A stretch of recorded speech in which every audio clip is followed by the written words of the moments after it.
Esto, mira lo siguiente. La consultora de la pareja de Ayuso, tras el escándalo del fraude fiscal, está facturando la mitad y contratando personal. Vean el siguiente informe. Alberto González Amador, el novio de Díaz Ayuso, registra el peor balance de su empresa desde el 2019. Maxwell Cremona se descapitaliza. Su consultora sanitaria sufre una caída de prácticamente la mitad de sus ingresos, hasta los casi 950.000 euros. Esto es buenísimo. Pero atentos, porque al mismo tiempo concede 1,22 millones en dividendos. Una demostración ostentosa de poder. Una situación financiera contradictoria y que coincide de lleno con el proceso judicial de González Amador. Curioso. Y es que parece que la exposición de la pareja de Ayuso ha pasado factura a su compañía. Se embrutece más. La consultora vivía sus días dorados en el 2020, facturando hasta 2,3 millones de euros por intermediar en la compraventa de mascarillas durante la pandemia del COVID. ¿Qué pasa? Pero ese ejercicio fiscal dejó al descubierto las grietas de la empresa. ¿Sí? Solo 8.000 euros de beneficio y 0 trabajadores. Esto levantó las sospechas de la agencia tributaria y terminó con una inspección y denuncia a la Fiscalía. Y ninguna transparencia. El motivo, usar presuntamente facturas falsas y sociedades pantalla para pagar menos impuestos. Bienvenidos a la Comunidad de Madrid, la tierra de la alegría y no comunista. Llegando a defraudar al fisco más de 350.000 euros en el impuesto de sociedades. Pagado por todos los españoles. Una situación que desgasta la imagen de la presidenta. Denuncio esa persecución psicopática Con cada avance de la investigación. ¿Ante qué estamos? ¿Qué está pasando aquí? Sobre todo, ¿qué va a pasar? Te pido concisión, pero cuéntanos. Bueno, precisamente esos 8.400 euros de beneficio, un beneficio muy bajo, en relación a los beneficios, en relación a los ingresos que había tenido, es lo que despertó la Inspección de Hacienda. Porque decía, ¿cómo va a declarar un beneficio de 8.400 cuando ha tenido, por ejemplo, casi 2 millones en un contrato de compraventa de mascarillas, donde todo han sido beneficios? Y esto es lo que impulsó la inspección. En otros términos, la chapucería en la presentación de estas cuentas es lo que despertó la atención. Y en ese momento, Jesús, insistiré una vez más, Hacienda no sabía que Alberto González Amador, es decir, que Maxwell Cremona, que era la sociedad, tenía algo que ver con Isabel Díaz Ayuso. No lo sabía, y no lo supieron hasta último momento. Eso es muy importante, porque no fue una orientación política. Ya. Vamos, que fue que lo habían pillado con el carrito del helado, y si tú estás con facturas falsas, si tú estás, pues después de ese pelotazo con las mascarillas, no pagando lo que debes, pues evidentemente te pillan con el carrito del helado. Ecaizer con ganas de contaros lo siguiente. Ojo, ahora investigan al juez Peinado. El investigador investigado, Ernesto Ecaizer. Pues ahí está. ¿Pero qué está pasando, Ernesto? Juez Peinado. Jesús, ya sé que te interesa mucho Peinado, pero déjame decir algo concreto sobre los incendios y catástrofes. Vamos luego a los incendios, Ernesto, si luego vamos a los incendios. Intenta atenerte a lo que lleva este... Si luego vamos a los incendios. Juez Peinado, intenta atenerte a lo que dice este humilde conductor del programa. Peinado, y luego vamos a los incendios. Venga, que llevamos un ratazo con los incendios. Bueno, vamos a ver. Peinado está, digamos, podemos adelantarlo, aparte de la información que están manejando los medios. Mi información es que Peinado avanza aceleradamente para procesar, aparte de imputar, rápidamente, después de las declaraciones del 10 y 11 de septiembre de Begoña Gómez y de Cristina Álvarez, su asistenta, avanza rápidamente para procesarles y sentarles en el banquillo. No es solamente tomarles declaración el 10 y 11 de septiembre por un presunto delito de malversación, por desviación de trabajos que habría hecho Cristina Álvarez en favor de Begoña Gómez, la esposa del presidente de gobierno. Lo que en este momento está pasando en el Consejo General del Poder Judicial es que ha habido... Ernesto, una cosa, que nos vas a contar lo que está pasando, pero quiero verte entero. Ya sabes que te dije el otro día, ¿te puedes mover un pelín a tu derecha? Ahí, pelín a tu derecha, que queremos ver a Ernesto, el hombre. Y acércate un poquito más, Ernesto, lo estoy colocando yo, ya que no sé. Acércate un poquito más a la cámara y un poquito más a tu derecha. Móvete un poquito a la derecha, esto es así. Ahí, perfecto, Ernesto, aquí en directo, claro que sí. Yo quiero que se vea bien a la gente, que para eso está, y para eso es la pública, claro que sí, Ernesto, perdona. Así se te ve bien, venga, claro que sí. El hombre además no tiene la culpa, está ahí, nadie la tiene, para eso estamos para dirigir. Venga, Ernesto. Gracias, Jesús, gracias. Y contabas. Decía que, aparte de que esta información que doy, que adelanto, que es de que el juez Peinado, el titular del Juzgado 41 de Madrid, pisa el acelerador para procesar probablemente a finales de septiembre a Begoña Gómez y a Cristina Álvarez, su asistenta, por un delito de prevaricación, de malversación, perdón. Decía que en este momento en el Consejo General del Poder Judicial el propio juez Peinado ha destapado de una manera muy sutil en un auto que dictó el pasado lunes que le están investigando. Y dirá, ¿es como el propio juez Peinado? Sí, en un auto donde imputaba el delito de malversación a Cristina Álvarez y a Begoña Gómez, él mismo, de una forma sutil, en el punto número 4 del auto, decía que había tenido contactos con el promotor de la acción disciplinaria a raíz de diligencias informativas, sin decir de quién, pero hablaba sobre sí mismo, a los efectos de que esto se supiera en términos públicos, que todo el mundo lo supiera. Él mismo ha aireado las diligencias informativas que está siguiendo el promotor de la acción disciplinaria en el Consejo General del Poder Judicial, el señor Ricardo Conde. Entonces, es interesante porque él quiere aquí hacerse la víctima del ministro de Justicia, el señor Bolaños, porque el que ha hecho 2 quejas, 2 denuncias, ha sido el ministro de Justicia a raíz del interrogatorio, a raíz de la declaración que prestó, de la declaración testifical hace varios meses, en las cuales se considera maltratado por el juez de instrucción. Pues mira, hablabais de serial, ¿no? En la introducción del tema. Pues por hacer un resumen muy rápido, porque hay gente que yo creo que ya no conecta a Bolaños con la causa de Begoña Gómez y no sabe de dónde viene todo esto. El serial comienza el 8 de abril de 2024 con una querella basada en recortes de prensa de Manos Limpias.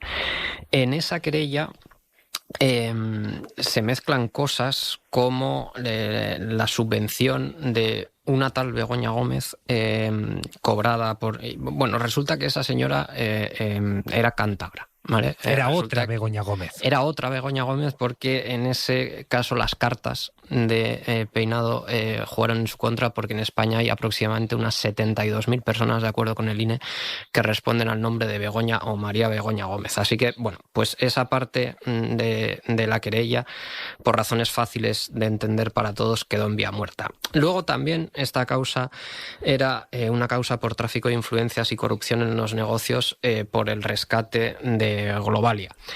Ahí primero un informe de la UCO y luego otro del Tribunal de Cuentas vinieron a decir básicamente que no hay indicios que conecten a Begoña Gómez con Europa o Globalia, más allá de que coincidieron en 2 actos, o sea, en 2 eventos, en 2 chinchines donde quizá tomaron algún bittercast juntos. Y luego ha sido también, este es el tercer episodio del serial, un caso de apropiación indebida e intrusismo laboral. Lo del intrusismo laboral creo que no merece ni comentario.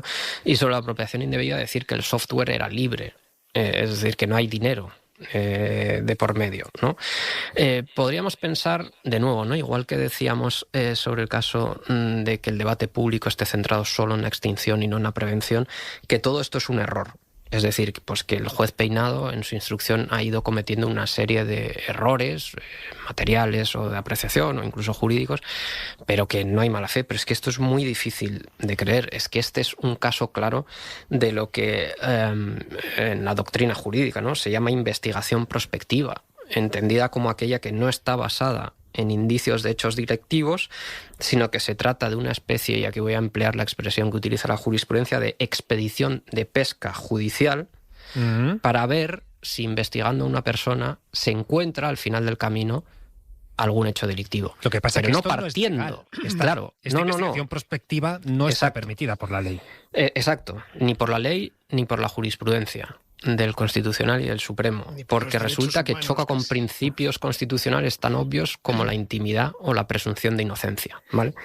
El problema de esto, el problema de las investigaciones prospectivas, como decías, es que es inconstitucional, porque en España las causas generales, entendidas como aquellas que se abran sin indicios de hechos delictivos, chocan con principios que rigen el principio penal en un Estado democrático y de derecho muy obvios, como los que acabamos de mencionar, de presunción de inocencia o de intimidad, ¿vale? Entonces, creer que toda esta instrucción está contaminada por lo que son errores, yo creo que es ser excesivamente naif, y que, por el contrario, esto entra de lleno en la descripción que se ha venido haciendo de lo que consiste una investigación prospectiva. ¿Es lawfare, Fernando, lo que está haciendo el juez Peinado? Pues mira, yo no utilizo ese término porque me gusta hablar de lo que tengo comprobado y sé, y ahí entra el capítulo de intenciones, y yo no tengo comprobada que exista esa intención, pero desde luego es una investigación. Además de todo lo que ha dicho Borja y que ha explicado, creo que se resume en un término nada jurídico, que es impresentable. Y creo que en este interrogatorio que es el objeto del expediente en el Consejo General del Poder Judicial, lo comprobamos. Primero por el concepto de la citación. Se citaba al ministro de Justicia y antes secretario de Presidencia por una contratación en la que él no había intervenido, que no tenía nada que ver, con un salto además teórico que tiene que ver con que si alguien presuntamente comete un delito, el responsable de esa persona también puede ser responsable de ese delito. Pero una cosa un poco rara. Luego el desarrollo del interrogatorio más la cosa de la tarima. De pronto el juez Peinado, por lo que se observa, equivoca conceptos y lía entre quién contrata, quién propone el nombre y quién controla la actividad de la asistenta de la mujer del presidente del gobierno. Mezcla esas cosas y por eso aparecen aparentes contradicciones que en realidad es el mal uso, podríamos decir, de algunas de las respuestas del ministro Bolaños. Y luego todo eso se lleva a la que creo, y no me equivoco si digo, que es la peor exposición de motivos que se ha presentado en el Tribunal Supremo en la historia de la justicia española de todos los siglos. Estaba lleno de errores gramaticales, de sintaxis, de concepto como si era el entierro de Begoña Gómez en vez de su padre. Es decir, estaba lleno de incoherencias en las frases, y el Supremo lo rechazó precisamente por eso. Ahora llega el Consejo General del Poder Judicial. Yo no pondría muchas expectativas en que va a haber una sanción o una decisión contra el juez Peinado, porque, bueno, sabemos en las condiciones de la justicia o no. Sí me parece interesante que en este momento hay en marcha un expediente muy similar a este, si nos acordamos, que es el que se abrió, el expediente informativo contra el juez Carretero por la también impresentable interrogatorio a Elisa Moliá, digamos denunciante de Íñigo Errejón, y que a consecuencia de ese interrogatorio se abrió un expediente informativo que todavía está pendiente. Es decir, aunque son de naturaleza distinta los interrogatorios y los delitos, son dos expedientes informativos por interrogatorios de dos jueces concretos, y además interrogatorios que se han visto y que hemos podido comprobar todos los ciudadanos. Yo digo que afortunadamente, afortunadamente, porque a veces se cuestiona si este tipo de cosas tienen que ser secretos, si hacen daño incluso al interrogado y a su presunción de inocencia, pero afortunadamente lo hemos visto para comprobar efectivamente qué tipo de investigación y de instrucción hace el juez Peinado, que yo lo adivinábamos por toda esta trayectoria que ha explicado Borja perfectamente, y más detalles aún que podríamos estar toda la noche, ya lo adivinábamos, pero que comprobamos en directo la manera en la que trataba a la persona que tenía delante y que estaba interrogando. Y claro, lo que te lleva a pensar es, si esto lo hace un ministro en unas circunstancias concretas, ¿qué no hará con cualquier otro ciudadano que interrogue? Bueno, igual a lo mejor en ese caso le trata mejor que siendo ministro. Pero yo creo que el Consejo debería tomarse en serio esto, porque me parece que el tema va pasando, este sumario creo que va pasando ya de castaño oscuro. Lo más nuevo es que el Poder Judicial lo está investigando por su interrogatorio al ministro Félix Bolaños. Un interrogatorio, Isabel Vega, buenas noches. ¿Qué tal? Buenas noches, Pablo. Un interrogatorio que se produjo en el mes de abril y en el que el magistrado afeó al ministro, por ejemplo, que sonriera o que contestara lo que le entendía que eran evasivas. Sí, es una investigación disciplinaria interna que se abrió tras una queja del propio Bolaños. La presentó en junio por el modo en que Peinado le había tomado declaración como testigo un par de meses antes en el Palacio de la Moncloa. Apuntaba irregularidades que podrían constituir una falta por desconsideración, cosa que ahora está analizando el promotor de la acción disciplinaria a partir de momentos como este. Creo, señoría, que no estoy contestando con evasivas en ningún caso. Es una cuestión de creencias. Es una cuestión de constatación, de conocimiento. De lo que es... Bolaños presentó una segunda queja en julio cuando el Supremo rechazó por falta de indicios la petición de Peinado de imputarle malversación y falso testimonio. Según las fuentes consultadas por la SER, ambas quejas se analizan de forma conjunta, si bien esta segunda tiene menos visos de prosperar, porque pedir la imputación, como hizo, es una decisión jurisdiccional y estas quedan fuera del régimen disciplinario. Lola, ¿tú crees que va a tener alguna consecuencia todas las actuaciones ya del juez Peinado tan cuestionadas por expertos jurídicos que hemos estado viendo en las últimas semanas, meses? Pues no lo sé. A mí aquella declaración pues me pareció un tanto peculiar, no solo por el tono, ¿no?, que parecía tratar más con un acusado que con un testigo. Incluso no sé si a un acusado también hay que tratarle así, pero con una actitud un poco desabrida, ¿no? Pero sobre todo me llamó mucho la atención los prolegómenos de aquella declaración, ¿no? El juez, la declaración empezó más tarde porque el juez pidió una especie de tarima para estar por encima del ministro a la hora de interrogarle en las dependencias de la Moncloa, ¿no? Como si aquello se fuera a retransmitir en directo por televisión o algo así, ¿no? Incluso aún así no entiendo por qué tiene que estar situado como más en un plano por encima y no enfrente. Bueno, en fin, una serie de cosas muy, muy extrañas. La instrucción de este caso pues también ha tenido sus particularidades, entre ellas pues que la audiencia haya tenido que delimitar, digamos, las investigaciones del juez, porque y que en algún caso él pues haya desoído esas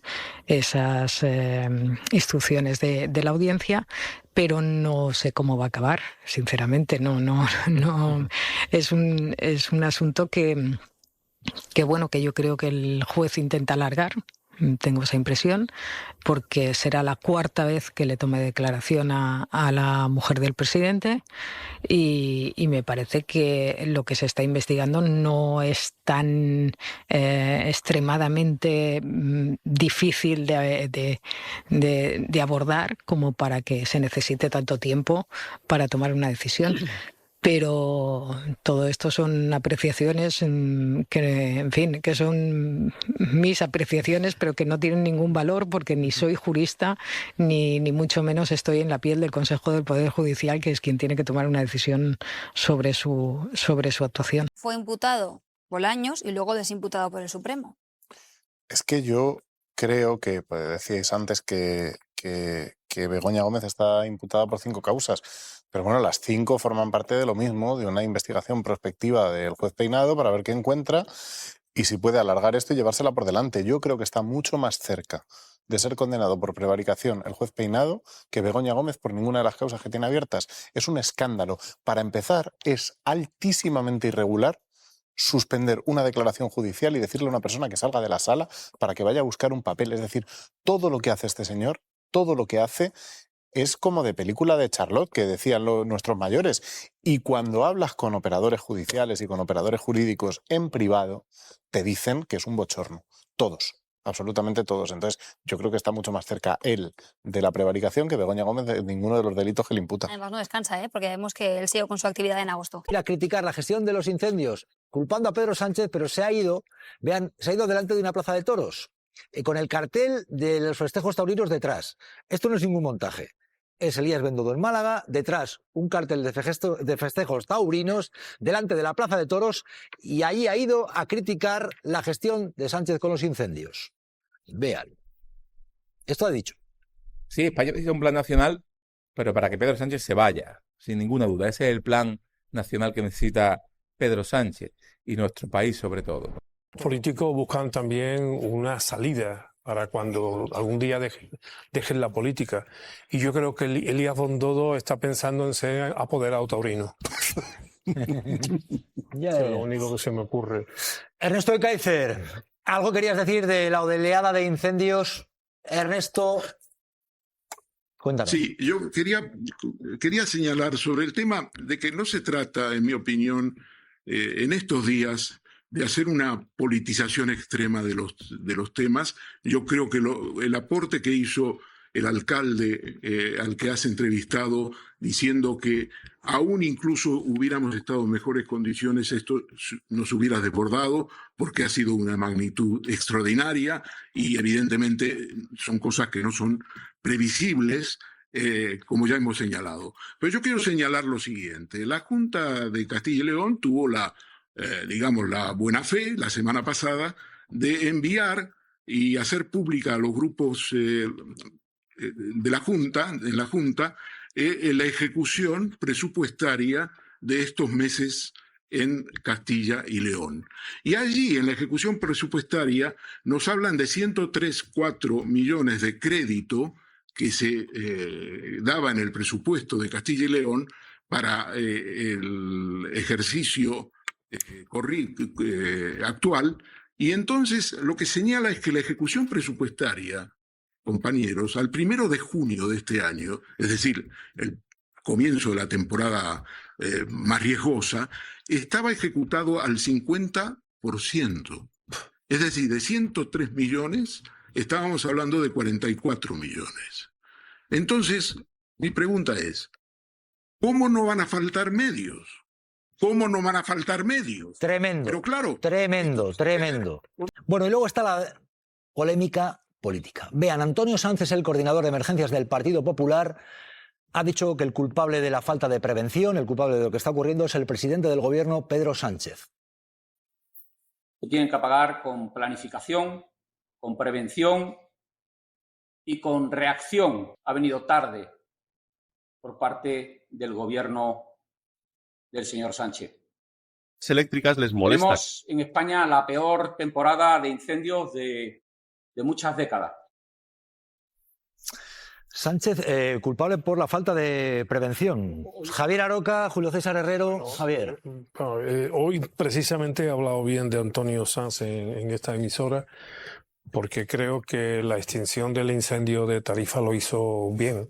No estuvo delante de su ¿Y sobre puesto. esto que acaba de decir? Bueno, lo quiero decir eso como antecedente para que se vea que mis opiniones no tienen un sesgo en razón de la persona, sino en razón de lo que dicen. Y lo que dice ahora mismo este señor es absolutamente inaceptable. Creo que ha sido, una vez terminada su función como consejero de la Junta de Andalucía, le ha llegado un argumentario en donde le dicen que ahora quien hay que atacar es al presidente del gobierno, por cierto, en coordinación con un desdichado Elías Bendodo. Creo que lo que dice el señor Sanz, que es ampliamente conocedor de cómo es la legislación española y el reparto de competencias, es inaceptable. Por eso lo digo, porque él sabe mejor que nadie, además fue delegado del gobierno de Andalucía, que este tipo de prevención y este tipo de trabajo no le corresponde al gobierno central.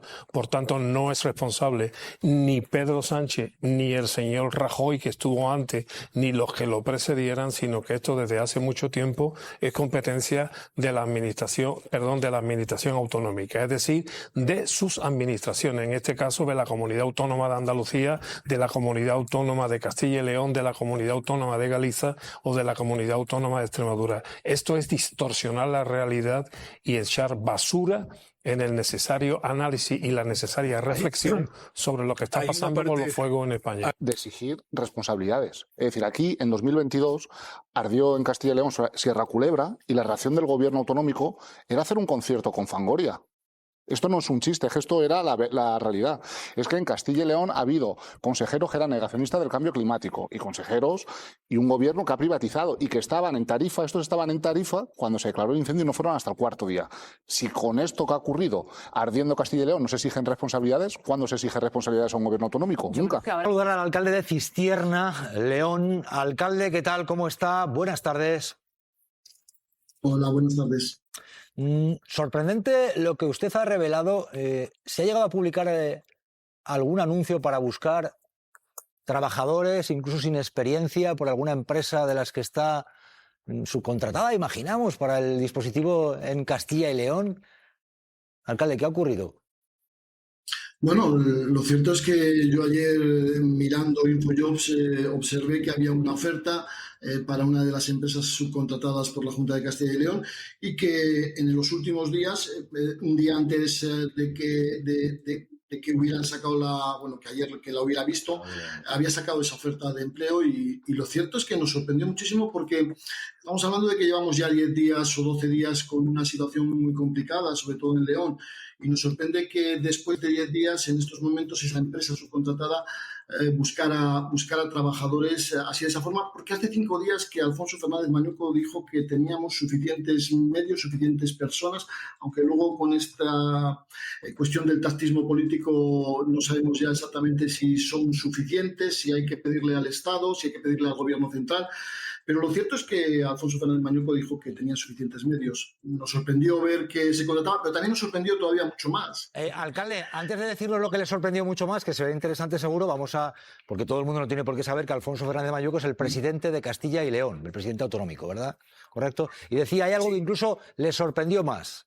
¿Qué le sorprendió más a esta Pues sí, quiero decir, vosotros sabéis que últimamente, cada vez que se habla de este ciclo de incendios, todo el mundo está hablando de que son de sexta generación, que son incendios muy difíciles de apagar, que son incendios muy duros, muy complicados por el cambio climático, por la situación climatológica que tenemos, lo cual exige, yo creo que cuanto más preparación para aquellas personas que afrontan ese fuego, que tienen que intentar apaciguarlo, que tienen que intentar extinguirlo. Y lo que más nos sorprende también de esa oferta de empleo es que no se requiere experiencia. Yo, claro, mi reflexión es que si en estos momentos cualquier padre ve a un hijo que no tiene trabajo y echa esa oferta, que puede estar pensando que un chaval de 18, 19, 20 años con la situación, con los incendios en estos momentos que han existido en todo León, ¿qué puede pensar de que su hijo vaya allí a trabajar? Quiero decir, no están formados, no tienen la posibilidad de tener la formación suficiente para afrontar un peligro excesivo. Yo creo que desde luego demuestra la improvisación y la descoordinación de todo este operativo que tiene muchísimos más defectos y muchos más problemas, pero que en estos momentos, por lo menos con esta situación, la verdad es que pone de manifiesto que el equipo de gobierno de la Junta de Castilla y León, desde luego, está fallando y está fallando sobre todo a los ciudadanos de León y también de Zamora y también de Salamanca. Javier Aroca, gracias y buenas tardes, alcalde de Cistierna. Esto que publicaba, estábamos viendo ahí el titular, lo que ha publicado hoy León, esta forma de recurrir a Infojobs incluso. Un alcalde yo me alegro de oír sus opiniones. Ahí lo estamos viendo, una empresa del operativo de la Junta para la extinción de incendios, buscan Infojobs personal sin experiencia. Publicaba y León el diario.es. Antes hablábamos de responsabilidades, bueno, hay una tendencia, desde el punto de vista administrativo político, hay una tendencia, como estamos viendo, por parte del PP, de echarle las responsabilidades al gobierno central. Bueno, si ampliamos las responsabilidades, incluyámonos todos nosotros, con un poquito de responsabilidad. Por ejemplo, vamos a imaginarnos que yo he votado a un determinado partido en una determinada comunidad autónoma y resulta que el gobierno de esa comunidad autónoma al que yo he votado convoca a través de una empresa privatizada, a la que ha privatizado ese gobierno al que yo he votado, ¿no?, para contratar una gente en Infojobs sin preparación de ningún tipo, sin ninguna experiencia, incluso con riesgo de su vida, para apagar mis incendios. Yo creo que yo tendría alguna responsabilidad también de eso, como también me sentiría un poco responsable si yo he votado a un partido que después gobernando ha nombrado consejero de gestión forestal y del mundo rural, me refiero al señor representante de Vox como consejero en Extremadura. Si yo lo he votado, yo también me sentiría responsable, porque evidentemente si yo quiero que mi bosque no se queme, si yo quiero que mi monte no se queme, si yo creo y quiero que el mundo rural sobreviva, no le puedo encomendar a alguien que es negacionista del cambio climático el que dirija con mi voto mis destinos políticos y humanos y económicos. Bueno, Ernesto de Caicer. Creo que Mañueco refleja lo que está pasando. Se declara desbordado, se declara sobrepasado por la previsión que tenían y la realidad, y eso es así. Castilla y León es el epicentro, yo creo, el principal epicentro de la hoguera que está asolando a España. Eso es una realidad. Y en ese sentido, pues él reconoce esa situación. El problema consiste en que cuando ocurre una situación de esta magnitud, que es extraordinaria, pues estás entregado.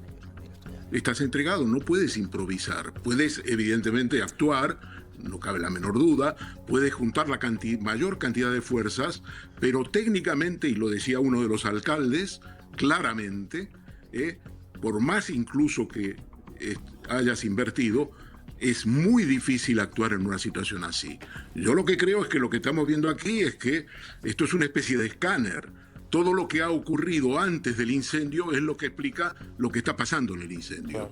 Y a mi juicio este es el problema. Y el problema es que algunas comunidades autónomas pues tienen unas prioridades en el terreno económico que implican poner el acento, por ejemplo, en la comunidad autónoma de Castilla y León, en determinadas políticas de impuestos, de bonificaciones de impuestos, que, digamos, merman la capacidad para atender otras actividades, como puede ser, por ejemplo, el tema de la prevención. Ya sabemos que en Castilla y León el que manda, digamos, el consejero de Medio Ambiente consideraba que no puede haber una política de previsión que contemple que se trabaje todo el año en estos temas, que la gente, los bomberos forestales estén todo el tiempo en activo, que eso es un despilfarro y esa es la política. Entonces, claro, cuando te coges con esta filosofía una situación así, estás entregado. Aparte, es evidente que en Castilla y León, pues el consejero de Medio Ambiente se fue a comer a Gijón. Después nos dijo que, hombre, uno tiene que comer.